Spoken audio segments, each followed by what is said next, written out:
This episode is sponsored by Circle and Bloom. Circle and Bloom has created an amazing offer for the Fertility Friday community. Make sure to head over to circlebloom.com/fertilityfriday to get your free relaxation program. And don't forget to enter the coupon code Fertility Friday at checkout to get 20% off of anything you buy. This is the Fertility Friday podcast, episode number 115.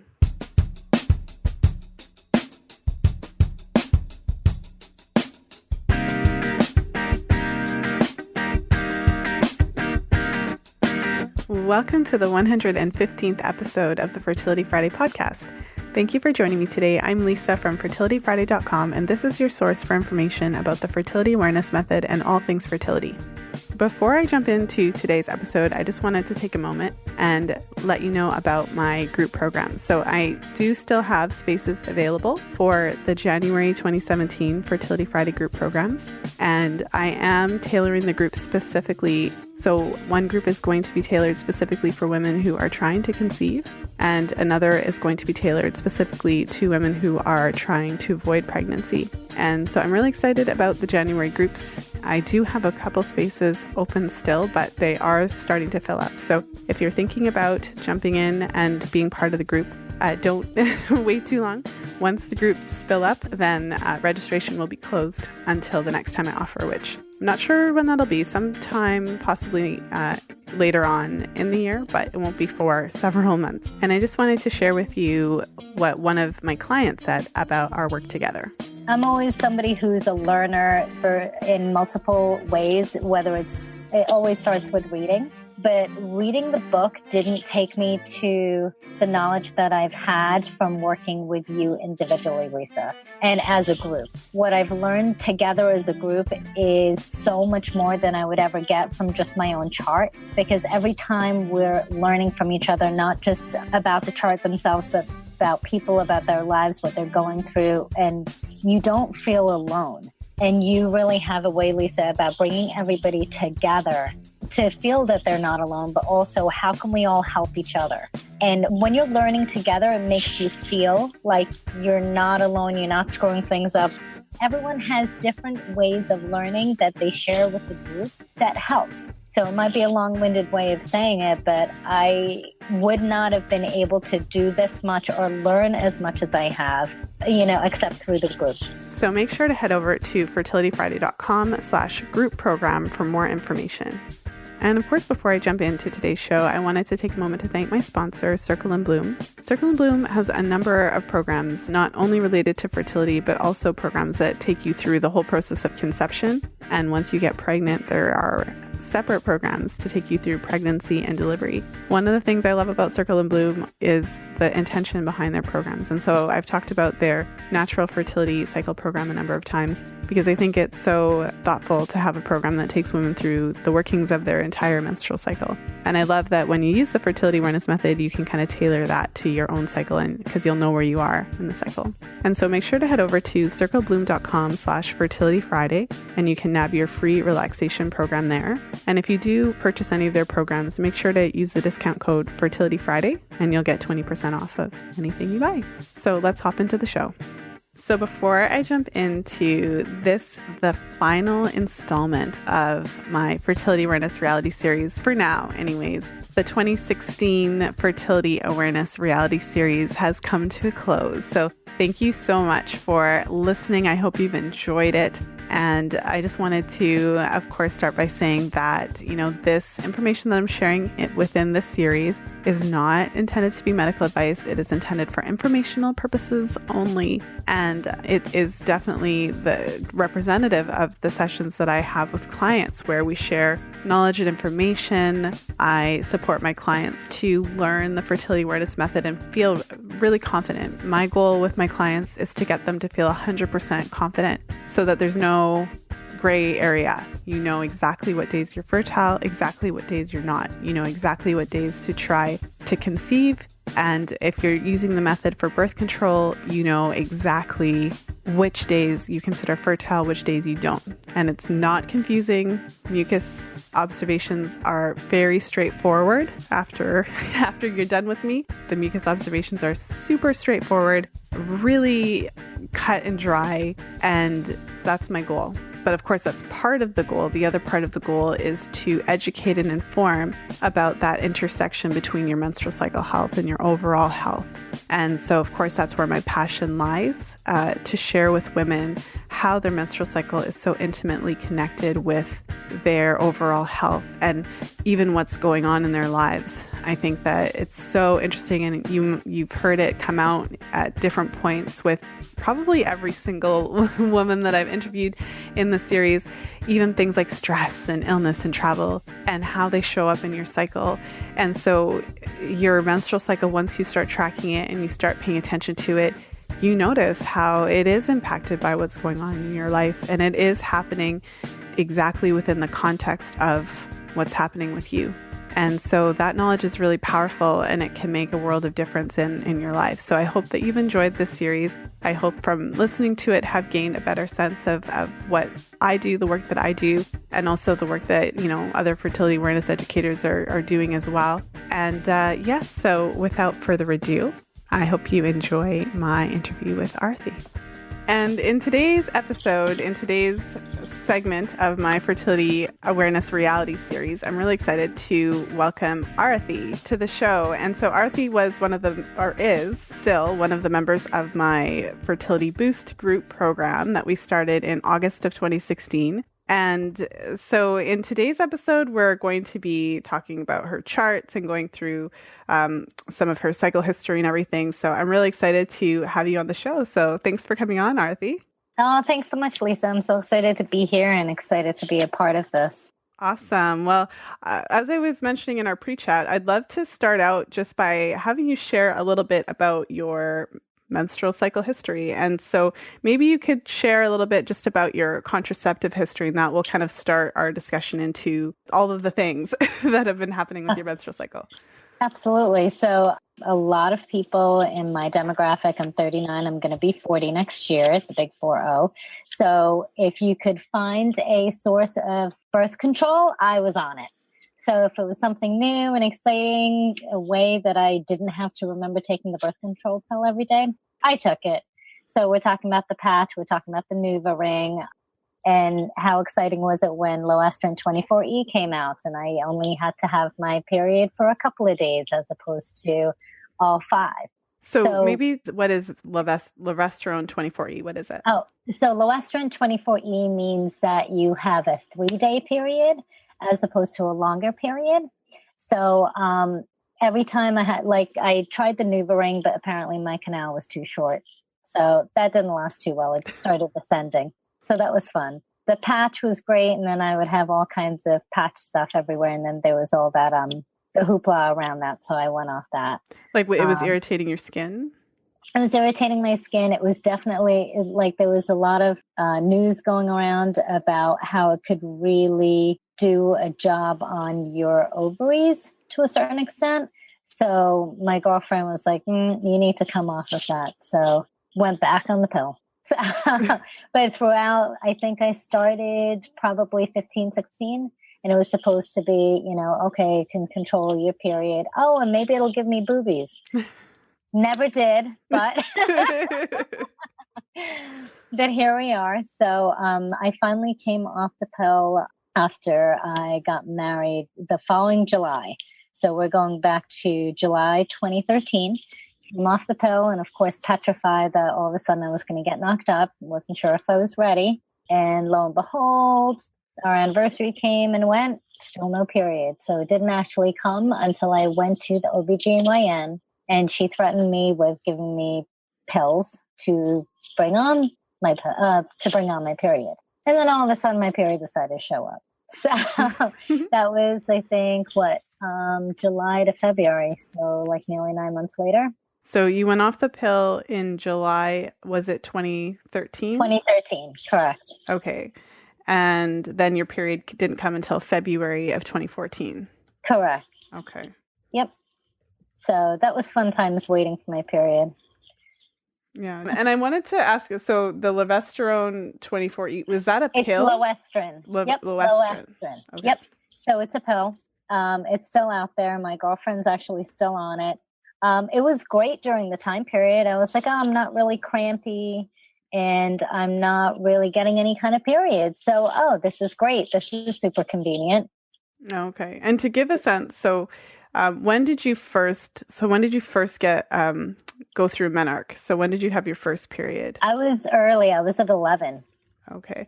And then you started taking contraceptives around age 15 or 16. And Correct. So then you came off of it at age, was it 36? I tried to do the math in my head. 35.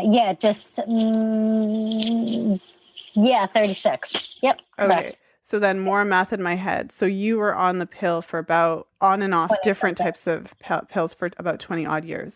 Yep. Correct. All right. That's a long time. That's a long time, Arthi. And who would have thunk?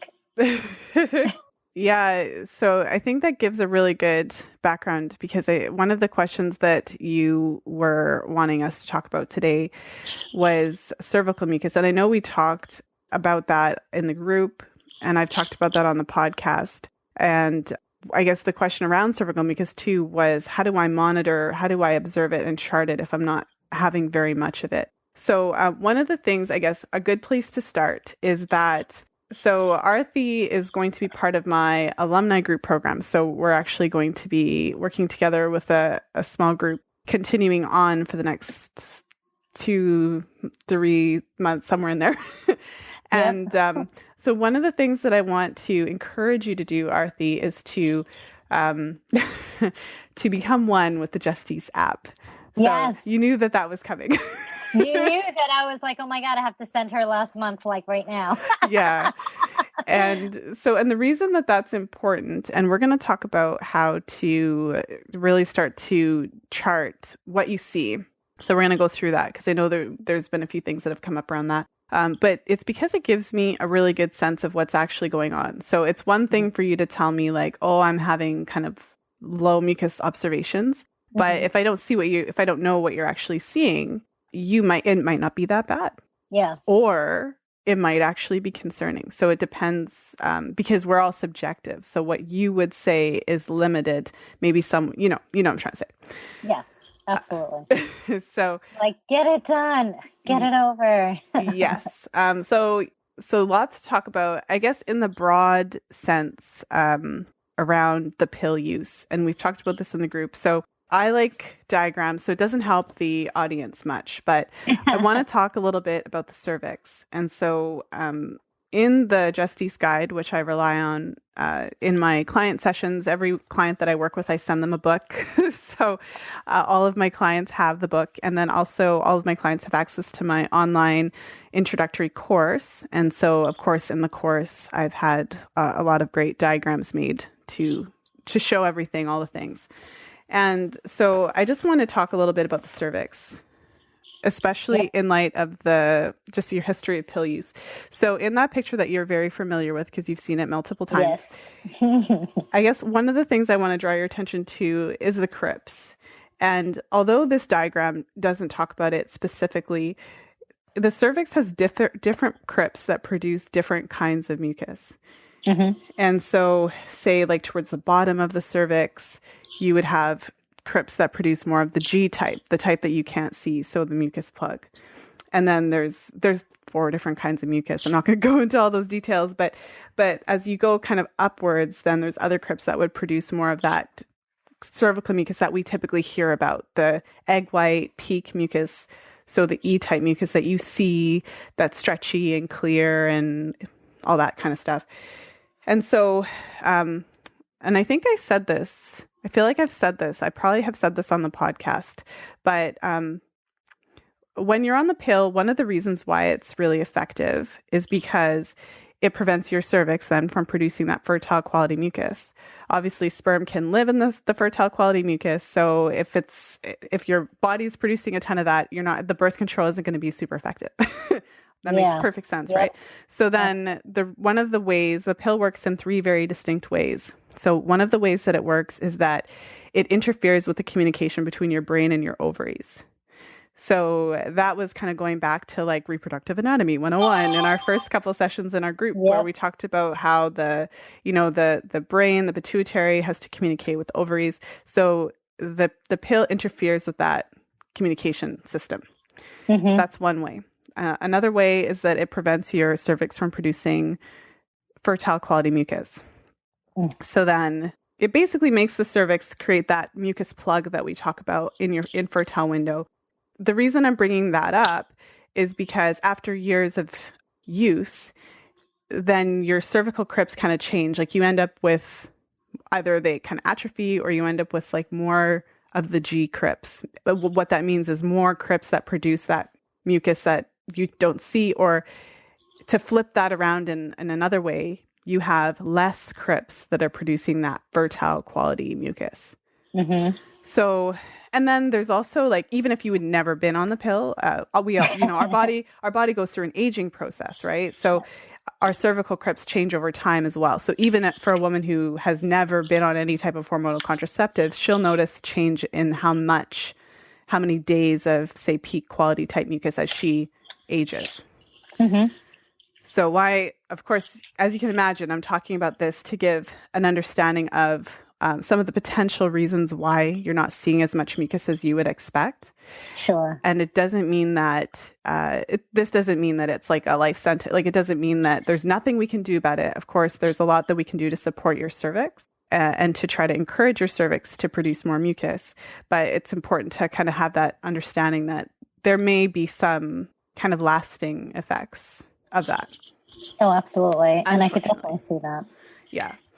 So, and I know that I think you and I had talked about it too, that I had done a bunch of research on what could help improve it, or just different types of herbal supplements and things like that. Mm-hmm. So I felt like when the evening primrose, I think, and the royal jelly, I think that had really helped increase it a little bit, you know? Well, and the royal jelly is associated then with egg quality, and there's lots of, it's amazing stuff. Like even just kind of understanding of what it does for the bees is really interesting. It's insane. Yeah. So there's, lots of research there. So I'd encourage, if anyone's curious about that, to kind of do some research around royal jelly and see if that's something that might be suitable for you. But beyond that, in terms of your cervical health in general, so I did a whole podcast on cervical health, so I'll link that in the show notes page. But there's some key nutrients that are really important for cervical health. And it's also kind of, ironically, the similar nutrients that are depleted by the pill. So we've talked a little bit about this in the group, but B vitamins are just really important. Folate, I mean, every woman in North America has folic acid has really good PR, right? And I'm sure we'll talk a little bit more about this as well because of your, your chromosomal status, your MTHFR status. Yeah. And I only found out about that this year, so who knows how long that actually takes to actually take into effect now that it's been all these years of putting in enriched folic acid as opposed to folate and methylated pills into my system. Well, so for someone who's listening to this show, like they picked this one, the first one, that they haven't listened to any of the other ones, maybe you can share a little bit about, first of all, what was it that got, because obviously like you went and did the testing, like what got you to do the testing? And then you can share a little bit about what exactly does it mean? What does it imply? Sure. So all last year, I actually started doing the testing for my fertility. So I went to the doctors and the whole bit. So I know it's getting a little off topic, but, I did my IUIs and I did an IVF. All of them failed. So towards, I think, the fall is when we had the failed IVF. And I was talking to my girlfriend, Jane Fentuzo. She's actually my nutritionist as well. But she had said that she had gone through something similar for a long time on her side. And she had found out that she was MTHFR and that might be something that my husband and I should get tested for. And I was like, well, why didn't anybody ever tell us this before we even went through all of the drugs and all of the IUIs and all of the IVFs? If you're trying to do all of this Western medicine and stuff like that, but you're doing it on a body that's not prepared to be prepped for pregnancy, then why wouldn't you start off with the basics first? So that's why she was like, look, you have to start, checking into that and actually, seeing if that's an issue. And then what we have to do is get you onto methylated protocol. Mm-hmm. And she talked to me about Ben Lynch, and I know that you've dealt with that in your podcast as well. And first of all, that's when I found you, Lisa. Oh, you found me through the MTHFR episode. So I'll link that one for the listeners who are curious about. And it's Diane Keddy was who I interviewed, and she has either worked under Ben Lynch, studied under him, and it was a really informative interview. Yeah. I mean, the whole thing, like everything I know about my fertility, I've learned from Fertility Friday. And if I didn't know about it, I found out about it, or it was reinforced by the people that you had on, on your podcast. So that's when I had heard about the MTHFR. Both my husband and I both have it on one side of the family. Okay. So if, for example, your mother is healthy and your father has, a couple of different things, which is what happened in my case and in my husband's case, you kind of know where the lineage comes down. So it could actually even help your parents if they're still around. So that it's basically MTHFR means that you don't absorb your B vitamins properly. And there are receptacles that are already there that unfortunately when you take the enriched soy milk or the almond milk or the enriched breads and things like that, which I thought, ooh, that's great. It's another way for me to get it, is actually the wrong move because the B vitamins, from my understanding, go and clog up the areas that should have a flow. Yeah. And instead of having the flow, everything's blocked up. So when you get the methylation part in, then it kind of blows up that whole area, and then you don't know what's getting let in, and then it's the whole kind of shock to your system. Yeah. And then it starts, producing. But of course, you'd have to go to somebody who's a methylation specialist to make sure that you're doing it the right way. Mm-hmm. Well, and so, I mean, in the interview with Diane Keddy, she really went through and explained it. And so in the most basic terms, if a person has, it's a genetic, essentially like a chromosomal abnormality. So if you have this gene mutation, then your ability to methylate B vitamins. So, when you take something like folic acid, your body then has to methylate it into the active form, which is folate, so that your cells can actually use it and absorb it. And so people that have this methylation defect then have a limited ability to methylate. So it doesn't mean that you don't methylate anything, but it means that your ability is limited. And so depending on if you have like a homozygous or heterozygous, like if you have it, if you think back, your brains are hurting now, thinking back to bio and how your genes work, and you get, one gene from your mom and one gene from your dad. So if you have one, then your ability to methylate is impaired and limited, but if you have on both sides, then it's much more limited. And so, and it has outside implications, as you were saying, Arthi, because then in addition to that, when you do take in folic acid, it beyond the fact that you can't absorb it, it actually causes more problems. So it's saying that you can't absorb it, but then you also need to stay away from it. Mm-hmm. So, yep. So I think it's really good that you were proactive to get that testing, especially in light of your experience. And maybe, we won't spend too much time going through, but I want you to share a little bit about your journey. So you went off the pill in 2013, and then you didn't get your period until July 2013. You got your period then in February of 2014. Mm-hmm. And I'd be curious to know, because during that time, were you already trying to conceive or not so much? We were, but I was like, well, if I don't have my period, that means I'm probably not ovulating, which probably means that we can't have a baby. So we'll just, wait for my period. But in the meantime, we'll try and get busy during that 14-day, during my ovulation when it's supposed to be, which obviously we now know that is not always the case. Yeah, well, because I'm sure that some of the women listening have experienced that, because when you're not tracking your cycle, you're kind of trying all the time. At least when you're tracking your cycle, like, okay, there's no chance here. But from that time, then you've essentially been trying to conceive from July of 2013, and now it is. Absolutely. At the time of recording, we are in November of 2016 now. 16, correct. So during that time period, it was still kind of like, oh, when will I get my period? So at that time period, I was just excited to get my period. So when I got my period, I celebrated the fact that I had my period. I was like, you know what? I got my period. That means I'm getting healthier. I feel like it's getting stronger. I feel like there's more coming. So, it got tougher towards the end. And then my girlfriend told me, she was like, you know what? Why don't you just go get tested? Who knows? And I was like, okay, I feel fine. I'm a vegetarian. I'm healthy. My husband's healthy. We both look younger than we are. Who knows? We're sure our eggs and sperm are just as healthy.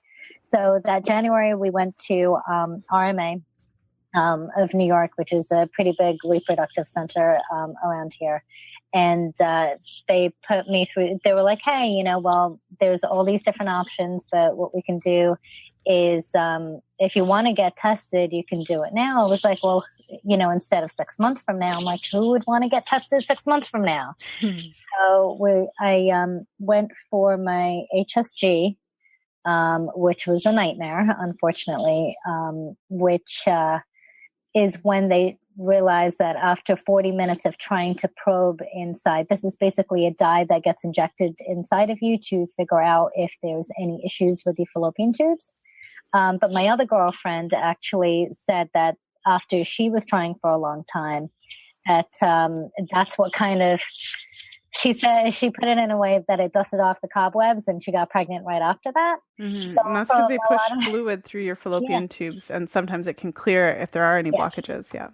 Yep, exactly. So she was like, hey, maybe it'll work for you. So I was like, okay, well, might as well get tested.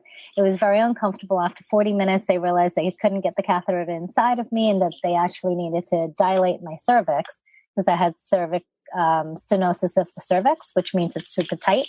So they said sometimes it's common in women that haven't had babies. So then they couldn't do the dilation there, and I ran over to my OBGYN right around the corner, and they said they didn't have time to do it then, but they can come back tomorrow.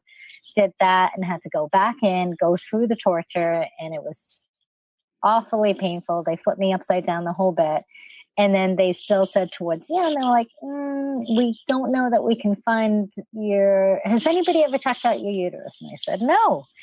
Why would anybody check out my uterus? There's no issue. And then they said, okay, so there could be one of two things. Either it's an uncomfortable process and the uterus is a muscle, so it may be contracting, and that's why the liquid's not getting into the other half. Or there's a chance you could have what's called a unicornuate uterus, which means only half a uterus, which also can mean you only have one functioning kidney. So I was like, oh, that's fantastic. Well, and I remember we talked about this in the group, and you were like, yeah, they told me I had half a uterus, and we were all like, what? And then it turned out that that's actually not true. They found it a month later. I put out my classified app, found it, came back.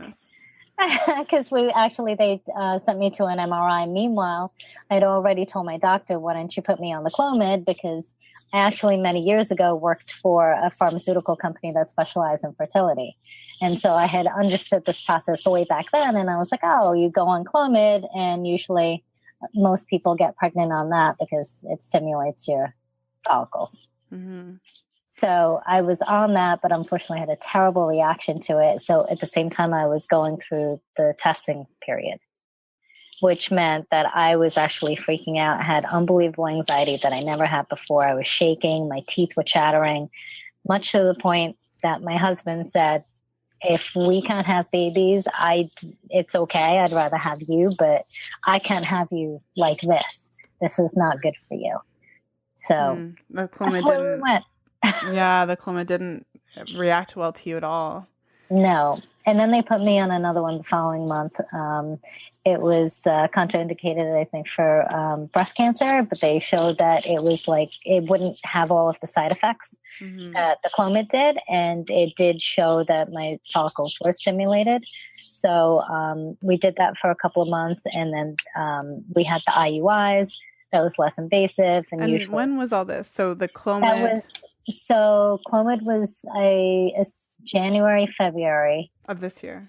The last year. Okay. Yep. And then we switched to the think it was letrozole, and that was for a few months.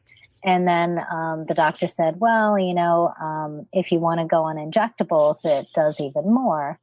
So then we went on the injectables, and I had a lot of follicles. And when they did the IUI, nothing was working. And then they actually have a grant in New York State, and other states have this too. So for any of those who decide that IVF is an option for them, there are a lot of grants that are based on your W-2 income that people can actually see if they're eligible for. So there are certain criteria. We met the criteria. We still spent 5 figures out of pocket and still didn't end up with a successful IVF. The IVF meds were crazy, really crazy and massive injection. I mean, I was afraid of needles, and this cured me of that. So thank you for that. So thanks for that. And then we tried, I think, after that, it was just, of course, it was a whole mind meltdown. When we had to, of course, tell everybody it didn't work out.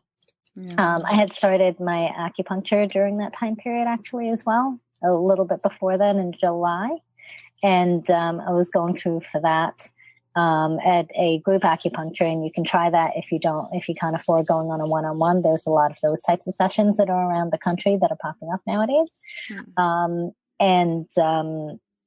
After that didn't work, my friend recommended me to an acupuncturist. It's Peaceful Jade up in Mount Kisco, BB Bach, and she was amazing because she was like, look, this is what my specialty has been, and this is what we should do. So she was like, we need to detox your system right now. You have so much stuff in you. Let's clear you out, and she was like, all the drugs that, yeah, 'cause that's something I don't necessarily know that people consider that, but if it's not good or bad, it just is. But if you do the medicated cycles and you do whatever type of drugs, then your liver has to process those. So your body does have to break those down and get rid of them. Because as far as your body is concerned, as far as your liver is concerned, those are, not self. And so they need to be cleared. They do. Yeah. And it was crazy through the process. Let me tell you, we had like funny stuff on the movies. The first time I had to get the injectables, my husband had to chase me down the house. It was like a cartoon. I was like, you have to stand on my feet. I know. I was like, you have to stand on my feet. And he would jab me. I'm like, don't do the countdown. Make me watch something funny and just pretend that it's not happening. So, but it was, it was part of the process, and I understood that I needed to go through part of the process for a reason. So thank goodness for that. It actually led me to you, Lisa. It led me to BB, and she actually also told me about our Vigo massage, which actually led me to Trish Tatura, who's the women's holistic healing. She's down in Westwood, New Jersey, and she's amazing. But she had also, she was an RN, and she's a massage therapist, and she studied our Vigo, and she actually most recently just studied Mercier because I learned about it from you. And I asked her about it, and she said I didn't know about it, and she just went through that technique. And so actually my last of my 6-week process is tomorrow. Okay. Well, Arthi, you've been an inspiration within the group as well, because you're kind of willing and down to do and try whatever you can really to boost your fertility. And I know that the members of the group had specifically said that they learned so much from you because you're kind of walking the talk. Like you've been doing Arvigo, and then you were sharing a little bit about that, and vaginal steaming, which we were talking about. Yes, super proponent of the steam. And big, juicy red blood flow from that. Yeah, and what's exciting about that as well is that you've been seeing the changes in your menstruation and your bleeding. So, I mean, you've been doing a ton. Let's get into some of the charting stuff. I want to make sure that we cover just some of the questions around what we're observing, because I do, as we continue our work together, I do want to get a sense of what you're seeing, how much is there. So let's start with the basics. How comfortable have you been with observational routine and kind of checking your mucus throughout the day? I know that you've been really comfortable making note of your temperatures, but I also remember you saying, and I think you emailed me about this, which was, I'm not seeing very much or compared to the other girls. And so what I always, try to encourage, and I try to encourage it over email, but, who knows? But I just want to say that it's not about, what you are supposed to see, air quotes, right? It's about what you actually see. So the first step in the process, what I always say, not just to you, but to all of my clients, is we need to get a baseline. Like we need to see what we're starting, like we need to see our starting off point, like what's going on in your cycle. And so it's not about what it's supposed to look like or whatever, because it doesn't matter. What it's about is what is actually there. Mm-hmm. So tell me a little bit about the observational routine. So I know you completed the check-in form where I ask a bunch of different questions just about your observational routine, everything. So it looks like from what you put on the form that you're not having like a too tough of a time kind of remembering to observe. So is it the observation that's hard or the writing it down at the end of the day that's hard? It's the writing it down. Yeah. So I'm trying to come up with a method of like, I'll remember it, but then I have to make sure that I put it, into my phone, because that's usually the fastest way for me to do it.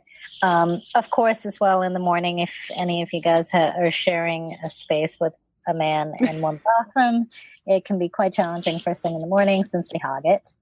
So, but I tried that there. And it's also just, I get to touch the tissue, and like we talked about in terms of being able to figure out how much is in there. If there's not a lot, it's kind of like, well, what do I put in there? Yeah. I'm good with figuring out if it's dry, smooth, or lubricative. I know we had fun with that. Yes. So, and I think the last 2 months have been a little bit challenging just because of stress. So I think that's obviously affected my chart as well. And I think the lubrication, because I have noted, like, after you and I talked and you had taught us about the dry, the smooth, and lubricative, I'm like, oh my God, last month, I know exactly slippery when wet. Slice on a banana peel, exactly what that felt like. So I know I've had it. It's just at the time I didn't know what to look for and how to chart that. Good. Well, that's good, because it's always hard at the very beginning, because until you've experienced lubricative, which is just another word for slippery, then it can seem like this elusive concept. But so then of course the technique that I teach is wiping externally, and there's a lot to that. But then, once you experience the lubricative, it's like slippery, like hand hitting the back of the toilet. Yes. Yes. Exactly. So then to answer your question about, it kind of goes, so I'm going back to the book, kind of relying on it a little bit. Yep. So when you're observing, then the first thing you're doing is you're wiping, and it can be helpful to close your eyes and pay attention to what you feel, like what's the sensation. So do that first, obviously, before you look. And then the next step is, okay, you figure out the sensation, then you look and what's there. So my challenge to you would be to have no judgment around what should be there, what you think it should be. Oh my goodness, my cervix is broken, like none of that, right? Because we just need to find out what it is. And I could get all metaphysical and say, it doesn't matter if what we think about what it still is. Yeah. Right. Yep. Exactly. Yeah. So it's kind of like, just remember, I'm going to say it again when I said it in the group, picture me in your bathroom going, do you know how many of us want you in our bathroom? I know, right? What is this, Lisa? I don't know if any of you want me in your bathroom. That's kind of weird. But I'm going to encourage you to, just to get you to thinking, just what is it? What's there? That's it. Don't think too much about what should be there. Anyways, so then you wipe and you see. And if there's anything that you can pick up. Yep. So if there's anything you can pick up, then we get into what color is it? How much does it stretch? And that's basically it, right? So all of the notations, it's literally comes down to what color is it and how much does it stretch? And then you just put that down. Yep. And then if there isn't anything, so we've talked about this in the group too. So if you wipe and it's dry or smooth, So you wipe and it's dry or smooth, and then there's nothing that you can pick up. Then we look into on page 18, the categories of dry. Yep. And then you just kind of pick one. So when your typical observation, what you're thinking of when you're saying like, there's not a whole lot there and I don't know how to categorize it, is it that type of situation or? No. Okay. It's usually, so I know the days that I'm definitely dry. Okay. I'm like, oh, I'm dry. And then the other ones are kind of like dry with a little bit of wetness, but nothing that I can pick up. Okay. So we're good with dry. Yep. Okay. Totally good with dry. So then tell me about the other thing. So then there's dry with some wetness. Okay. So that is, you know that there's some wetness. And of course the challenge is to make sure, and I've gotten to the stage where I'm like, oh, I need to pee, but no, I need to get up and I need to make sure I wipe before I pee, even though I really need to pee. So I've gotten there. So that's exciting. So I'm like, yay. So I've gotten there, but then it's like, okay, well, I'm touching it, but there's nothing to pick up. So then it's like, okay, I need to make sure I record that. Okay. And I do know, and it's funny because I think after taking all the drugs last year that I finally experienced metal schmerz. Okay. Yes. And yeah, and I could, and ovulation pain for anyone who's like, what the heck is that a word? It's a German word, Mittelschmerz. Yep. Schmerz. So then I realized, what the drop, like I could feel my eggs drop. And I could and I could see the lubrication in my underwear, where I could say, and my girlfriend told me about it a long time ago, where she was like, oh yeah, if there's ovulation, you'll tell when there's heavy discharge in your underwear. And so I always remember that. So it's funny when I talk to the doctors, they're like, oh, okay. I'm like, don't you need to, as you guys are doing all of this, don't you need to know when my ovulation might be? Because if you're going to do the IUI, but it's hard because that's all they're taught. Yeah, that's a big challenging. You only function within the reality Yeah. Which is what I was functioning in until you. Yeah, well, and it's a whole different, it's a different paradigm. So something I've addressed in a bunch of different episodes, but basically it's a different paradigm because we're not going to work with your body.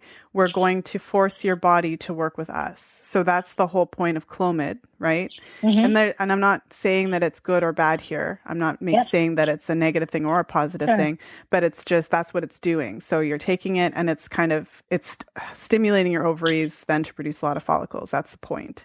And then IVF, same idea. We're going to force your body to do what we want it to, which again isn't good or bad, but that's what it is. So they don't really care when you're ovulating because it's not part of the process. So it's important to understand that aspect of it. So then when you're seeing what you're describing to me as limited mucus observations, is it a smooth or lubricative sensation? And then tell me about that. I have noticed smooth. Okay. So I've noticed smooth, and then I've noticed a lubricative, but it may be after the fact. So you can tell. So I can tell when that is. It's just the last 2 months, once I had gotten the handle on it, since my last 2 charts were a little bit off, I wasn't able, it was harder to be, to participate and understand the labels for everything in the chart when it was off my schedule. So I could remember it when I could chart the mucus, but I think when I first started, I had already past ovulation. So then I didn't have anything. In the wrong phase of your cycle type of thing. So you were past ovulation. Yes, you learned it, but then you were past ovulation. So after ovulation, there's not a whole lot of E-type fertile quality mucus to observe. Got it. Yeah. So the times that we were learning that, it was like, oh, I'm off. And then the next cycle was a little off. So it was like, but for me, it's being able to learn from what you're talking about and then observing it in myself. Okay. So when I wasn't observing it as much in myself, it was a little frustrating. Or I think at the beginning, I didn't know as much. So I'm like, okay. I'm not doing this right. Or I know parts of it. but I don't know all of it just yet because it takes a little bit of time. It took me a few months to even figure out the BBT and doing it at the same time every day. Yeah. Well, it takes a couple cycles. It takes, I always say this, but it's true. It takes about 2 to 3 full cycles from the first day of your period until the last day before the next, where you've ovulated, confirmed it, seen the temperature shift, etc., for you to see it. And so I think it's a kind of perfect timing right now, because you mentioned you're currently on your period. This is my third cycle. So this is actually really good timing. Yes. So I'm really excited. So Arthi, then my challenge to you is to jump in there and absolutely. And utilize the private Facebook group for shout outs. Yay, right? I know. I didn't get a chance to do that yet. I'm like, oh my God, beautiful. Beautiful red period. And now it's going to be charting time for my mucus. Yeah. So, and then make sure to jump in there if you have any questions, especially because like this is kind of, it's kind of like the first kind of full cycle where we're going to be looking at everything. And I want to make sure that we're super clear on then when the best time is to try. Yes. And so do you have a sense from previous cycles that, like, so for even the cycle previous to this, like, did you have a sense of when you were in your fertile window, or did you observe mucus? Like, have you observed mucus you could pick up and stretch? No. Have you observed, but you have observed a lubricative sensation?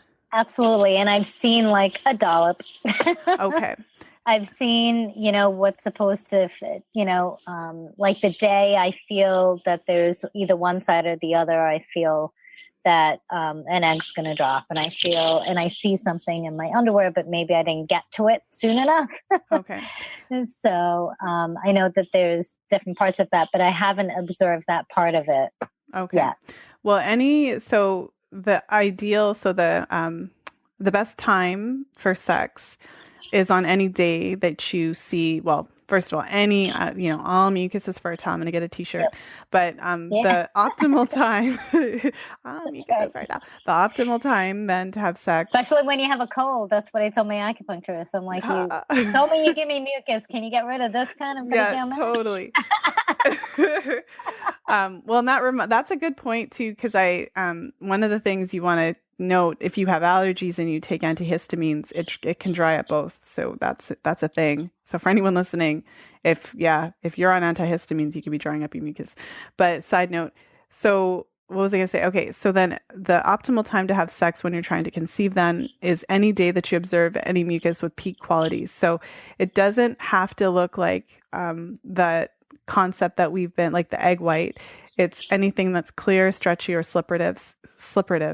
That's a good word. Nice. I like that one. Up. That's a good one. So, and egg whites, to clarify, egg whites are clear, not egg white when it's cooked. Because I thought for months that it was egg white when it was cooked. I love it. Well, that's important. That I don't know. I didn't know. I don't think you're the only one. Someone listening is like, oh my gosh, I totally thought the same thing. So yeah, thank you. Yeah, have to do that because I raw egg whites, raw. Yeah.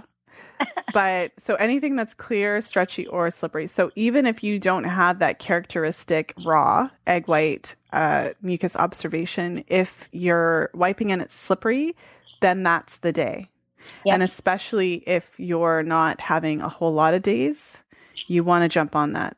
So there's a couple different considerations that you want to think about. One of them is that it depends on your mucus cycle. So we could talk a little bit more about this once we've seen more of your chart. But just for now, know that like any day with mucus in general, but especially any days with mucus with peak qualities. And also when you're taking your temperature and you've confirmed ovulation, and then also if you confirm peak day, so you don't know that it's peak day on peak day. Peak day is the last day that you observe any mucus that's clear, stretchy, or slipperative. Slippery. But then peak day, right? Peak day and the 2 days afterwards, like, so once you've identified that it's peak day, like you notice your mucus changing, you notice your temperature shifting, keep having sex, basically. So peak day, the day after that, peak day +2. And I'm doing the lunaception to try and make my cycle more in line or regulate it. So those are the days because of you that I had learned about that. So, and yeah, we talked about this in the group. So your sleeping environment is pitch. Yeah, pitch black, turn off the Wi-Fi, no cell phones in the room. Yes. Oh yeah, it's a lockdown over here. But you know what? We've all been sleeping better because of it, and we take ashwagandha at night before to help regulate our hormones as well. And both of us have been sleeping better because of it. Yeah, it's incredible what a difference it can make in your sleep habits. And so I'm going to link episode number 53, my episode with Joy DeFelice. She goes through the power of sleeping in the dark, and it can't be understated. And something that I'll bring up because we're talking about this, we talked about this in our group. We talked about different apps that you can use to try to minimize. It's kind of a shortcut, but at nighttime, if you're using your computer, there's different apps. There's the one I use two because I'm a little bit excessive about it, but I use an app called Screen Shade, and so you can kind of manually adjust to make your screen darker than it goes. And then I use another app called F-Lux. So F-Lux, and Google that. I will link to those in the show notes page as well. And it's really neat because it makes the screen kind of yellowy, so it takes away some of the blue light. And then there's all the stuff that you can do on your phone, which is really neat. So I have an iPhone, and there's a setting in the settings called night shift. And you can set it to go just with sunrise and sunset. And again, it makes your screen kind of yellowy to block out some of the blue light. Anyway, and there's also a setting called Zoom, and you can go in there and switch it up to make it dark. Anyway, so there's a lot of things you can do with your technology to minimize the light that you're getting at night. And that has a lot to say about your hormones. So back to what we're talking about, but that's some good side notes. We need that because that all actually affects your hormones, and I never knew about that stuff. Yeah. So it's like all this random stuff that you don't know about that affects your period and fertility, and you didn't know. Mm-hmm. This is like our life, and we didn't know that. Totally. How normal our life is and how abnormal it's making it. Mm-hmm.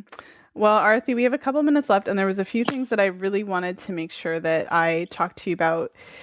And so I wanted to get kind of the down low on, so we've touched on it in the group a little bit, but I want you to tell me a little bit about your diet. I know you filled out the diet diary. Yep.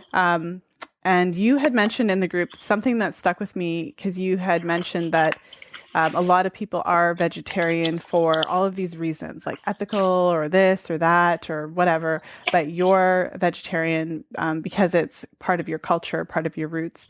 So maybe you could just share a little bit more about that because there's a few things that I saw on the intake form that I want to kind of just bring out and talk about. And it's kind of all part of the big picture. So part of the picture is your MTHFR. That means that, because the interesting thing about MTHFR, that it's not just folic acid, as you know, it's all the B vitamins. So then it impairs your ability to absorb B vitamins in general.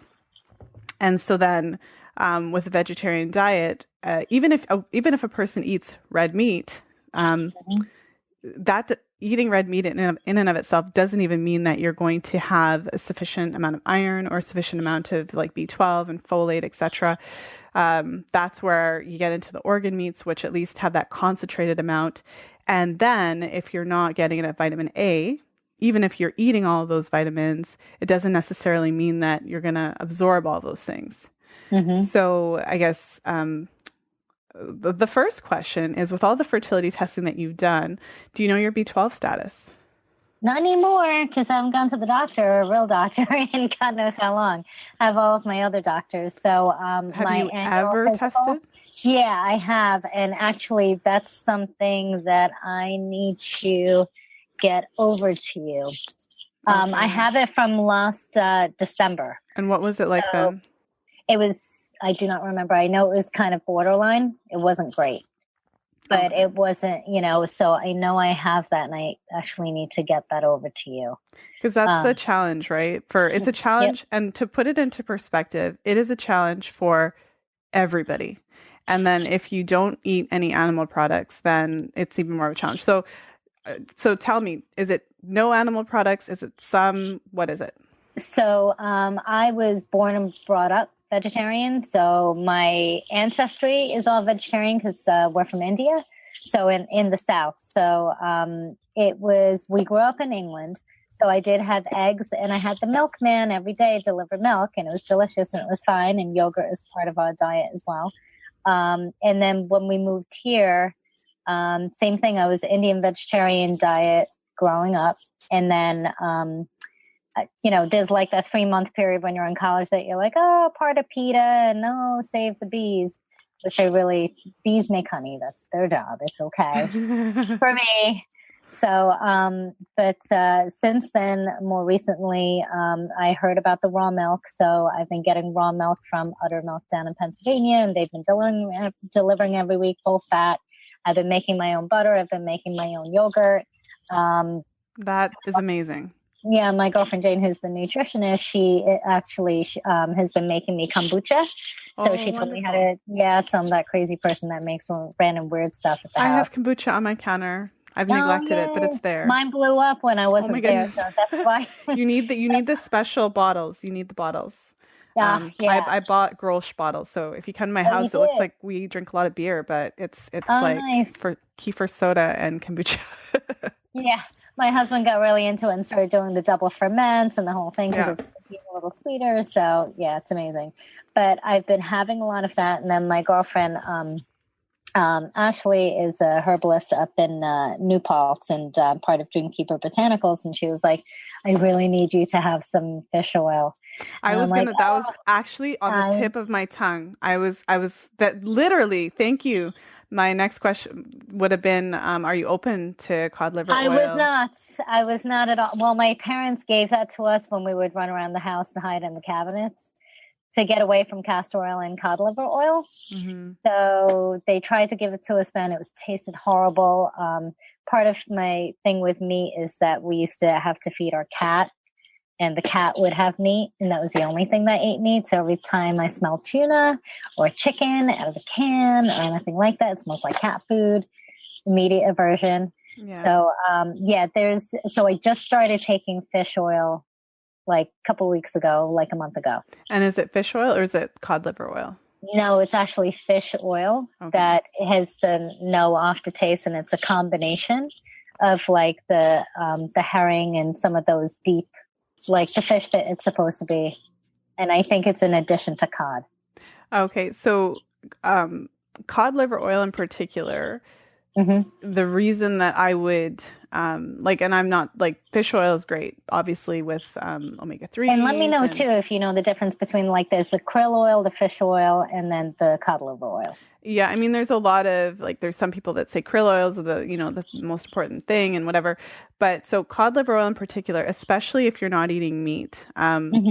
So if you're not eating any meat products, then it's kind of limited into how much vitamin A that you can get, right? So there's different types of vitamin A. There's the plant-based vitamin A, beta carotene, what you get from carrots. But your body has to convert that, whereas the preformed retinol, vitamin A, you get from animal products. So, and the vitamin A plays a role in all the things. So in terms of your body's ability to absorb iron and your body's ability to absorb different nutrients. And then vitamin A is like a fat-soluble vitamin. So if you're open to cod liver oil, that can make a really big difference. So vitamin A plays a vital role in a whole bunch of really important things, from hormone production to, so back to a little biology lesson. So when we talk about in the menstrual cycle, we talk about the pre-ovulatory phase and the post-ovulatory phase and how progesterone is produced in the corpus luteum. And if you were the corpus luteum in whatever language, I think it's Latin or something, but please don't quote me on that because I don't know if it's Latin. But anyways, it stands for yellow body. And if you looked at the corpus luteum, it'd actually be yellow. Well, that yellow kind of appearance comes from that whole vitamin A concept. This is all connected. That's so interesting. Yeah. Because even when I was doing acupuncture, they were like, take anything that looks like your kidneys and it'll be good for your kidneys. The walnuts, the beets, anything that helps your liver and your kidneys and the redness and all of that. I'm like, wow, that is crazy. So the cod liver oil, so I would say that that is something that you would want to do some research about. You want to look into it. I know you talk about the fermented cod liver oil, but I assume that's like a straight up oil. Well, yeah, like it tastes like, let's be straight, it tastes foul, right? Like I mean, I'm pretty open. I used to have to take it, and I remember my mom used to give me cod liver oil pills when I was little, and I would take them, but I would take them, and then like maybe later on the day I would like belch, and I could taste it, and it was so gross, whatever. But I mean, they have flavored one. I don't know if that's better or worse. I don't know that I want flavor in it. Yeah, I know. I can't even. I'm like, like, I don't want chocolate flavored cod liver oil. Like, oh, but imagine burping that up. I know, right? But for some people, that might be because I've never tasted it, so it could be delicious. Like, I don't know, maybe it is. But but I would start there, and I would start there because you need to get the nutrients in your body. It's nourishment. And your body, in a way, you can be starving in a land full of food. Yeah. Which is happening now to us in this country. So it's crazy. Yes. And then when I looked at your diet as well, I mean, overall, fairly healthy, right? But I could definitely, like, I know when I'm not having enough of my greens. But then I'm like, where's the food? Where's the food, Aarti? Like that, I say this, you would be surprised how often I say that. Because if I ate what you ate on the Monday that you put here, I would be hungry. You had some soup for lunch. You had a good shake in the for breakfast. You had some cheese and olives, quinoa, like kind of a bowl. And then some yogurt. Like, I'd be starving. Yep. And I've had my ghee, so I have that kind of stuff. Do you ever crave? Or you've been since child? So I don't. Yeah. There's no cravings because I don't miss anything because I never had it. So I'm not missing any of that. Yeah. So I could be like, I need cheese or I need carbs. That's about it. Like, here's my grilled cheese. And are you kind of focused on getting enough? Because I notice you have, like, you put protein powder and stuff. Like, are you kind of? So I'm big on, that's the other thing that people have to make sure of too. When I first started getting my protein shakes, it was one thing, and I'd add the enriched stuff. And now that I know that I have MTHFR, I make sure that the protein shakes that I have do not have added bees. Oh my goodness. Yeah. So this is stuff that we just don't know about. Plus I was sick all last week, so I'm trying to get back onto schedule, but I'm trying to make all of my beans from scratch, having buckets of it in the fridge so I can add it to everything. Because a lot of the Indians' diets, they've always had to compensate, and they do a ton of it with legumes and lentils. And because it's a tropical country in the South, there were tons of vegetables. So I know how to make it whole, but I still need a lot more. So now what I'm doing is having a tablespoon of coconut oil if I'm feeling hungry, or having a spoonful of ghee if I'm feeling hungry, because I know I need to build up my protein. And I also need to build up my fats, because I was also told about cholesterol and how it's basically a big misnomer about, it builds baby's brain. Yeah, it builds babies. And baby, and the brain and the whole thing. Yeah. And so this is a silly question. So any vegetarian or vegan listening is going to want to slap me. But I'm still going to ask it. So collagen, totally out of the question. Totally out. The fact that I'm even taking fish oil is massive for me. Yeah. Like, massive. I'm like, oh my God, I can't believe I'm doing this. But apparently I have to, because until I can figure out something else, and maybe this is something I'm missing and I don't know about it. Because collagen. Yep. The baby's going to come out. I'm trying to get my husband to make his own bone broth so he can be that part of the conversation. Like, you can eat all of it. I'm trying to get him on bone broth. Yeah. Yes. Eat it for you. Yes. And the thing about it is, obviously, like, and I say this to all my clients too, like, I'm sitting at the table with all of the other health professionals, right? Like with your doctor, with all these other people, and I share my knowledge and my, expertise, whatever. But at the end of the day, you're going to take it. So you and I, we've been working together for a while. So I feel like I could say something to you, Absolutely. and you know that you could just be like, enough. I'm not going to do that, or I am going to do that. The question that I have though is that there's a cajillion people in India. Half of them are vegetarians, and there's an overpopulation. Yeah. Where the hell are the babies? Well, with the raw milk and stuff. There's that. Insane. Well, because traditionally, right? So traditionally they're eating the raw milk and yogurt and the fermented yogurt, the lassi and the ghee. Yep. So that's why I'm trying to get back into. And you said something about eggs. Are eggs a thing or not so much? It's not always a thing down there. And do you eat eggs now? I do eat eggs. Yep. Okay. I do eat eggs. It's all like, the organic farm, pasture raised, bloody blah. Well, that's good. Are you open to like other kinds of eggs? Like No. I'm just asking. I gotta ask a question, man. I don't know. No, I get creeped out. Like, what about fish eggs or something? Because fish eggs are a super fertility food.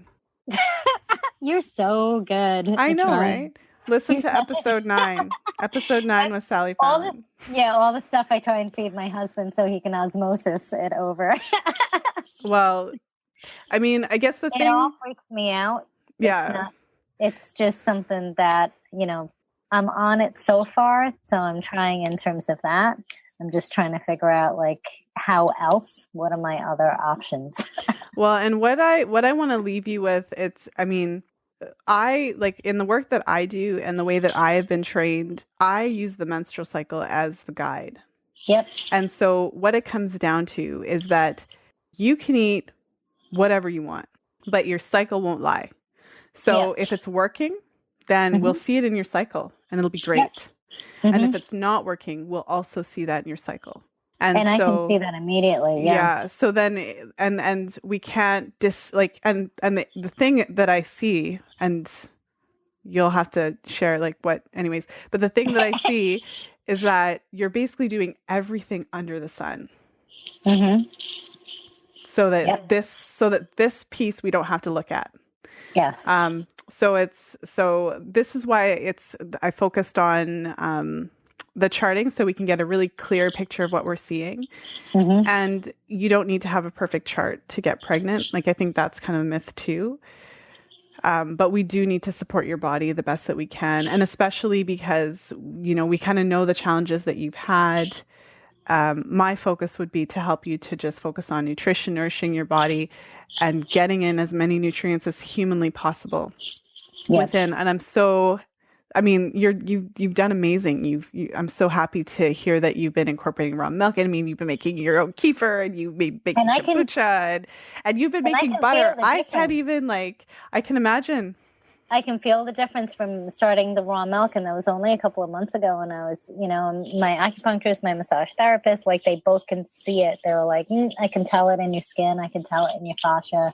Yeah. I can tell it, in your eyes and, all the crazy stuff that they do. And it's back to your roots because traditionally, just exactly what you said. I mean, traditionally vegetarian, but always with the access to raw milk. Mm-hmm. And then that's how they're getting their B vitamins, like their A vitamins and all that kind of stuff, is those fat soluble nutrients. So we've got lots to work on. I think we covered a lot of ground today. Do you have any burning questions for me before we wrap it up tonight?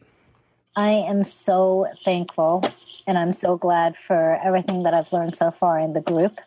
And even more so today in our one-on-one. And I think that, I've gotten this far on the chart, and that means this is the month. In the next 2 weeks, you're going to see all kinds of, cervical mucus labels and stuff all over my chart.